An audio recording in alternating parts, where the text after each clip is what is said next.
Welcome, all my friends in TV land.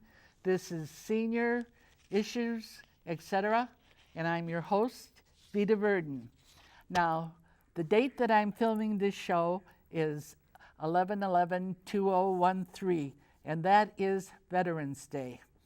And I am blessed that I had a father that taught all us kids that the thing that we had to do to every vet that we saw on Veterans Day is this. And I'm still doing it at the age of 81, so I salute every vet out there. And as Americans, each and every one of us should support our vets because they have given their life for our safety. And that's a pretty big exchange. So the least we could do is be grateful to them and welcome them and help them in any way. Now, these two seasoned vets that I have on the show today, I was listening to their war stories, and they're so interesting. It would take more than an 8-hour show for me to bring everything across to you, and that would just be scratching the surface. So I'm not going to waste any time. I'm going to jump right in. Now, the first seasoned vet that I have happens to be a member of my crew, and he's the youngest member of our crew at the age of 89. I'm kidding. His name is Joe Passalaqua, and he has been such a help for us, and he has been in the World War II veteran, and the thing that he's going to give highlights on is the beach at Normandy, and he's also a member of the VFW post in Libertyville. It's post number 8741. And so, Joe, let's get right into it. Okay. You probably want to say hello to our audience out there, right in that camera. Okay. What, you want me to say hello to our audience? Yes. Well, hi. And how about your wife? Don't you want to blow a kiss to her? Oh, sure. My wife, my kids. I have 5 children, and they're not children anymore. They're grown kids. And they've been very helpful to me, and I love them very much. Now, I know that you got many awards, and we're going to go through that a little later on, but I'd like to, to get into, on the beach in Normandy, we went through an incident there, and I think the audience would be interested in hearing it. Okay. And so you were 18 when you went into the service, right? Yes, yes. And so how old were you when you were in Normandy? I was just turned 19. Just turned 19. Yeah. Okay, take us through an experience. We'd like to hear one of your experiences. My experience. Tell it right in that okay. camera. My experience was that when we landed from England at Plymouth, we were in a staging area, and of course, they put us on ships, a British ship, and we were on the decks, and then we landed at the Omaha Beach right after we were D6. Uh-huh. So the beach was established at that time, and we landed on the beach, and the fighting was inside, off the beach, up on this hill. Uh-huh. It was a very steep hill on flat land off of the beach, and it was all full of hedgerows. Uh-huh. And then we were fighting these hedgerows. Well, when I landed, I was an infantryman. Uh-huh. And then from an infantryman, they made me a medic. Uh-huh. And they gave me a short, actually a short lesson on being a medic, Uh-huh. So you had to go out in the field and look for the dead bodies? Not dead bodies, but bodies that were people that were wounded. Wounded. And we would assist the actual medical corpsman. Uh-huh. And he would bandage or whatever he had to do, and then we would go out, me and my buddy, a guy named Bill. The two of us, we had our litter, and of course we had aid bags, just like and we would bandage them up or remove bandages and put the tourniquets on or remove tourniquets. We had to release it every 20 minutes, and then we would carry them back to a safe area where there was a Jeep hidden behind a hedgerow or behind trees. And so what did you spot this particular day? Oh. What did you find out in the field?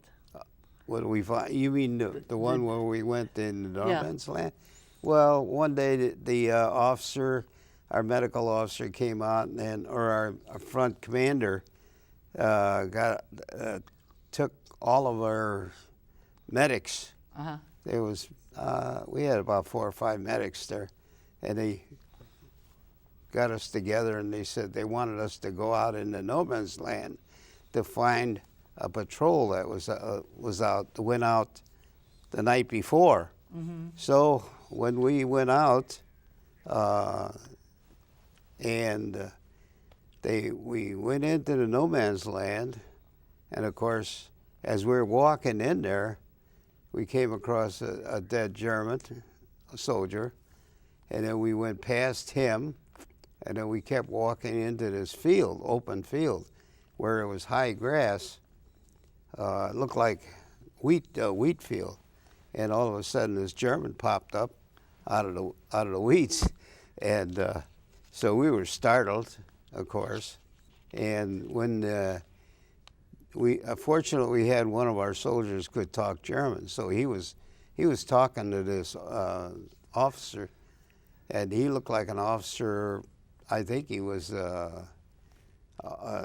He said he was from the Russian front, and it looked like he was an SS officer. It's interesting that he didn't shoot you. Yeah, exactly. But I didn't know anything about the Geneva Convention, what they had. I want to ask you, on this dead body, you didn't touch it because you thought it could be booby trapped? Could be booby trapped? Yeah, well, that's what one of the fellows said. We didn't touch it.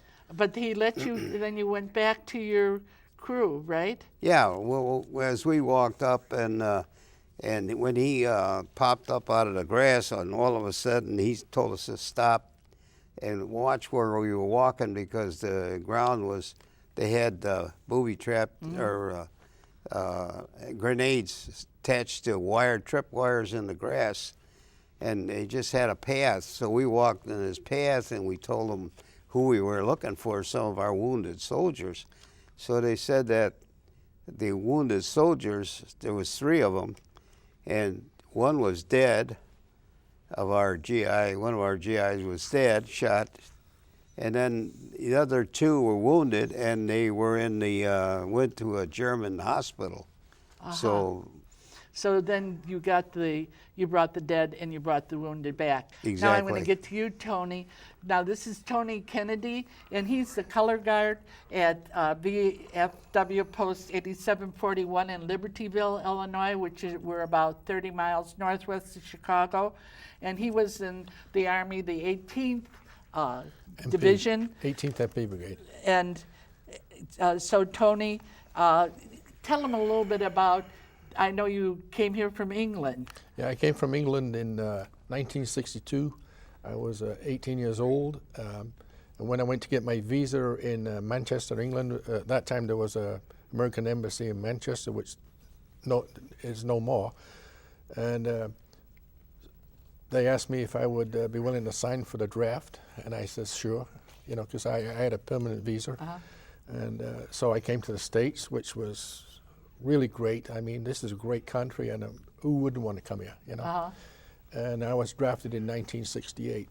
I went down to Fort Leonard Wood, Missouri, and did my basic training, and then I went out to Fort Cass in Colorado, shipped back to Fort Sheridan.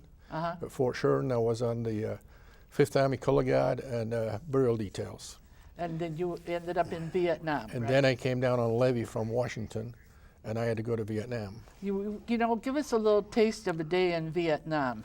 Well, my day started about 4 o'clock in the morning. You were an MP, right? I was an MP, but I drove a Deucenaff, and I'd go through the villages like Onai, into Benoit, and a couple more places, and I'd pick up the... And the people are very poor, right? Yes. And what is the climate like? It's hot. It was hot.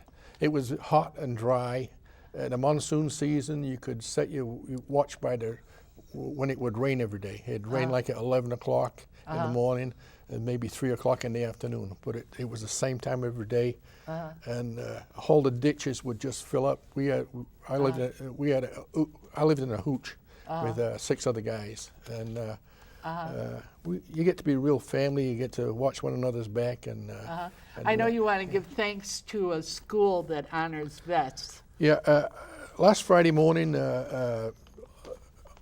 the Hawthorne Middle School in Vernon Hills hosted a breakfast for the veterans. And it was a really uplifting morning. And I'd like to thank the student council that waited on us hand and foot. They give us a real nice meal. I'd also like to thank the principal and district superintendent Nick Brown, and the principal was Robert Natley. Nick Brown was the district superintendent, and a really thank you to Mary Castellano. Oh, that's good. She was a really great lady. And now, Joe, I know you wanted to give thanks to the Green Oak School. Yes. I know I have this, but I think I think that Dan is putting it up on the screen. And the young man who did that. Yes, that was Adam. And he was look into that, he Ken. was the 8th grade student, and he was in Mrs. Monahan, the 8th grade teacher. She taught American history, and it was just they usually have every year on Veterans Day. They have quite a memorial for the veterans. So it's actually going on today. It's going right? on today, yes. Okay, so we can give your thanks to them. So Well, both of yes, you. I So do. these are worthwhile products, and you know what? I was talking with both these vets earlier, and it's important that we educate our children and educate our children. This is a part of history to honor the vets. Now I think it's time for Vita's Pearls of Wisdom, and in our Pearls of Wisdom, I know that one of the things that I was discussing about vets coming back from the war. They have so many problems, and Tony's going to tell you, who you can contact for any of these problems. But that we should go out of our way to teach our children to have these kind of habits, so that they're respectful, that they know that, like in the beginning when my father taught all of us 5 in my family. We were just doing it because our dad told us. But what it developed in us is a sense of patriotism. And we should teach our children about this patriotism, because I know the vets that came back from the Korean War, I think those would be in their 80s, right? Yeah. Right. And then the Vietnam War is 69 to 70. 65. 65 to about 70. That we didn't really show respect. It was the stage of where the country is. And as our generation, we should turn that around, that every group coming back should be honored. Now, if you want to contact me, I'd like you to go onto our website, which is senior issues, etc., and etc. is etc.org.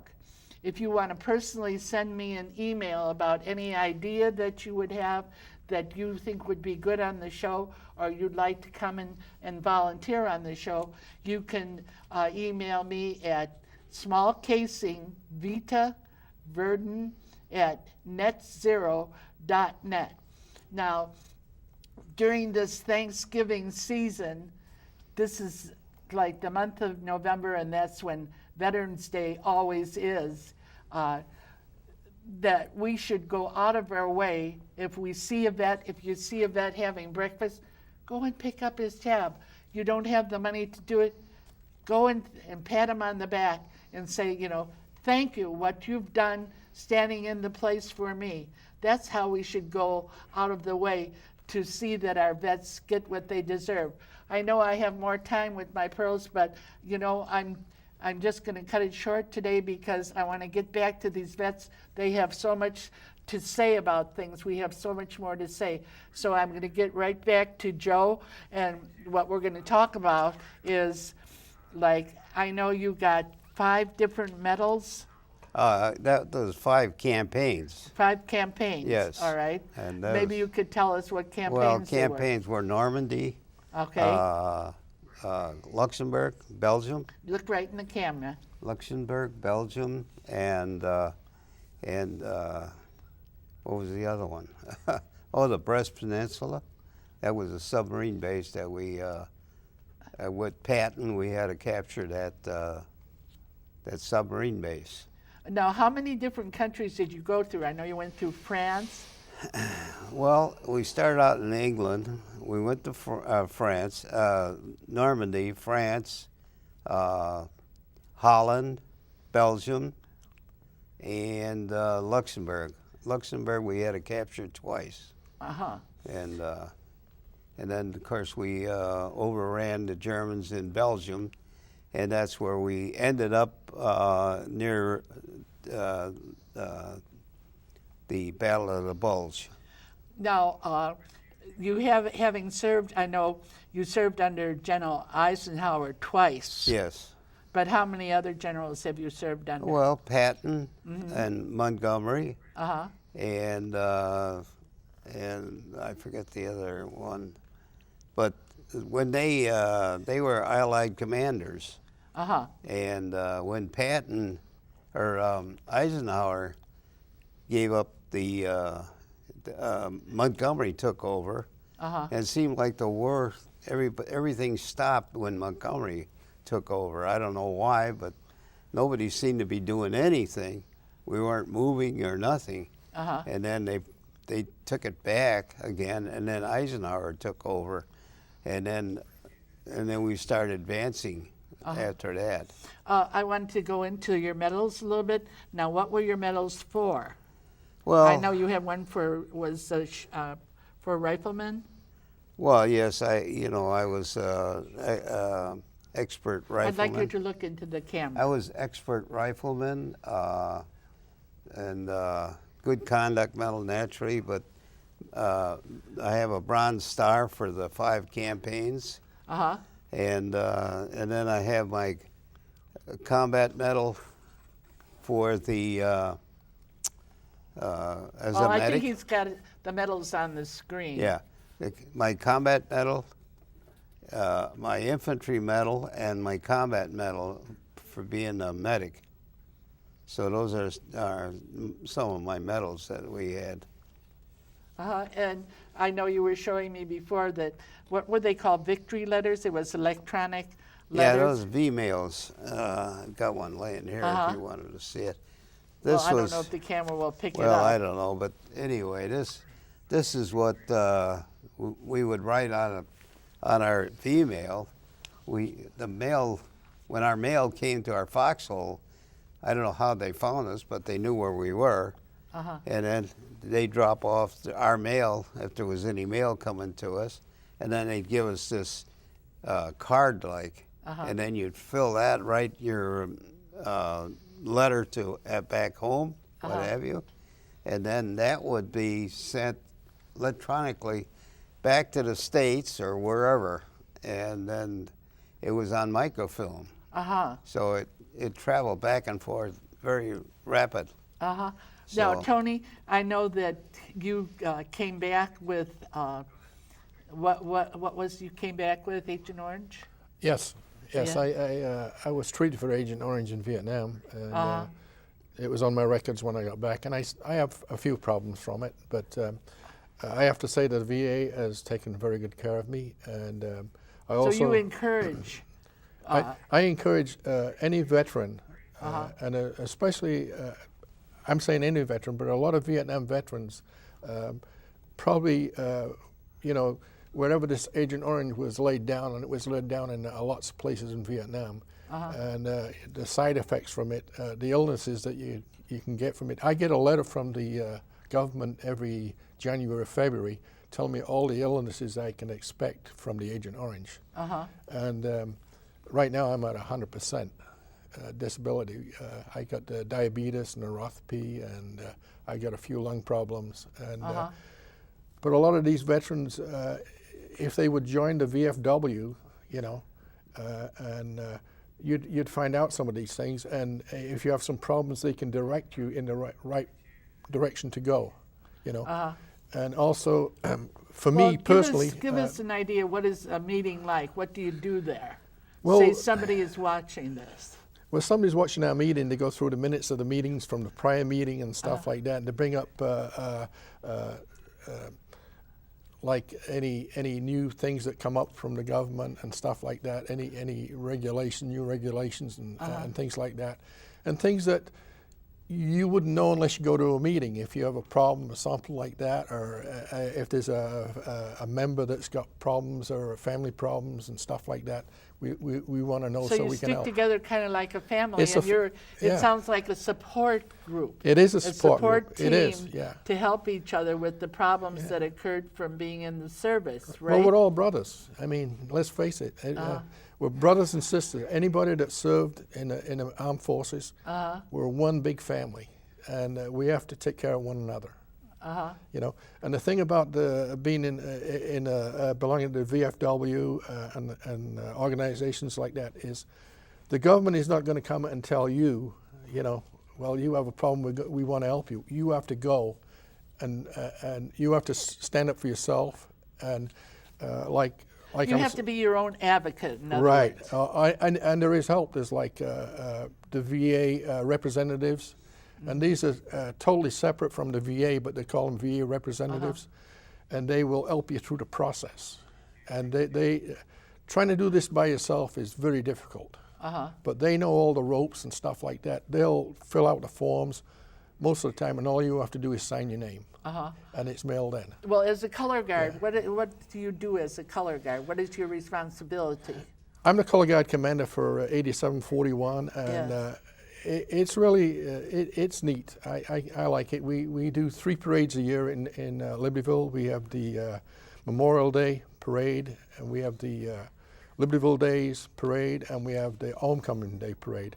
We also do the burials for the vets. If a deceased vet, when the family calls, we have different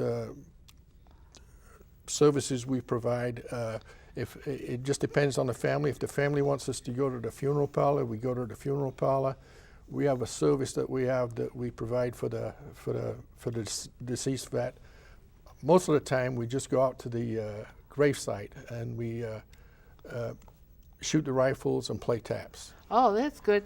Now, Joe, with all the experiences, I know that what you haven't gone into is the Battle of the Bulge. You were part of the Battle of the Bulge, right? Well, yeah. And that was one of the bloodiest wars we had, yes, the most casualties, the most wounded, right? Right. I think it was about 89,000 were wounded. I don't know. It was it was over 600,000 were in it. I know that much. I took my training with the 106th Infantry. Yes. And the 106th Infantry at the Battle of the Bulge was completely captured at that time. And then the 2nd Infantry. Which, now, were you captured with it? No, I was I was in 9th Army Headquarters at that time. I was with a reconnaissance, photo reconnaissance, where they take pictures of the enemy area, and then those pictures were interpreted by an outfit that came from England, and we were limited assigned from frontline duty. I was taken out of frontline duty after 3 months being on the front lines, and then I became part of the active service for these people. Like we needed drivers, mechanics, cooks, and so we were thrown into this outfit. And you were still part of it after the war ended, right? Yes. Okay. Yeah. But anyway, this is all of this was going on at the Battle of the Bulge. We were sending pictures up to the front lines, and we were about, well, I'd say maybe about 20 miles from the Bastogne, where the actual fighting was going on there in that area. Once we took command again of it, see the highway from Bastogne to Antwerp, they had a big port for bringing ships in. That was, and all now our we're talking about supplies. Belgium, right? Yes, Belgium. Okay. And that was the lifeline of us.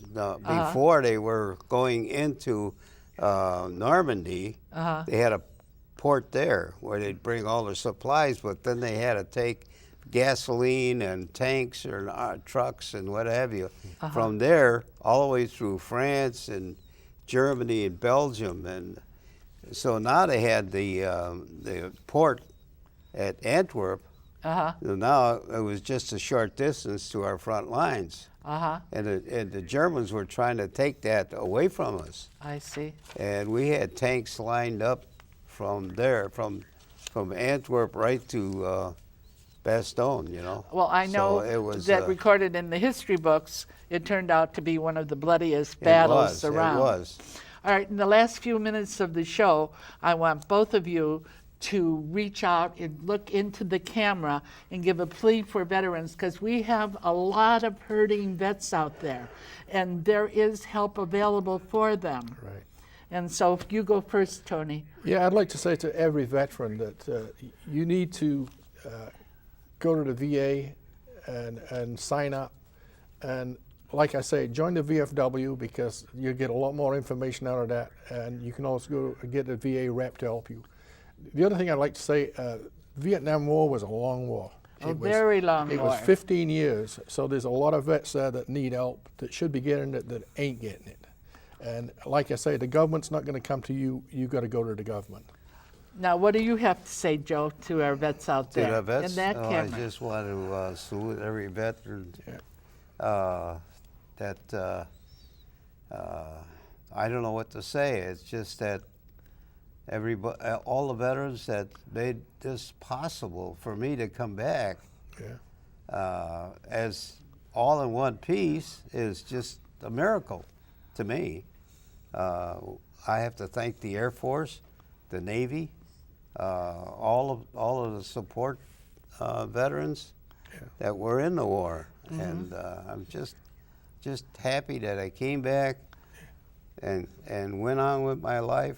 I've been blessed. Let's put it that way. And it wouldn't have happened without these veterans that fought for us, even not only for the Americans, you know, the civilian life, but for the veterans themselves. I'd also like to say that thank God. I want to thank God for bringing me home. We do too. Now, you know what it is now? When you out there come to the end of your rope, you tie a knot and hang on. You know why? Because the best is yet to come. And what we want you all to do this week is catch the spirit. God bless you. We love you.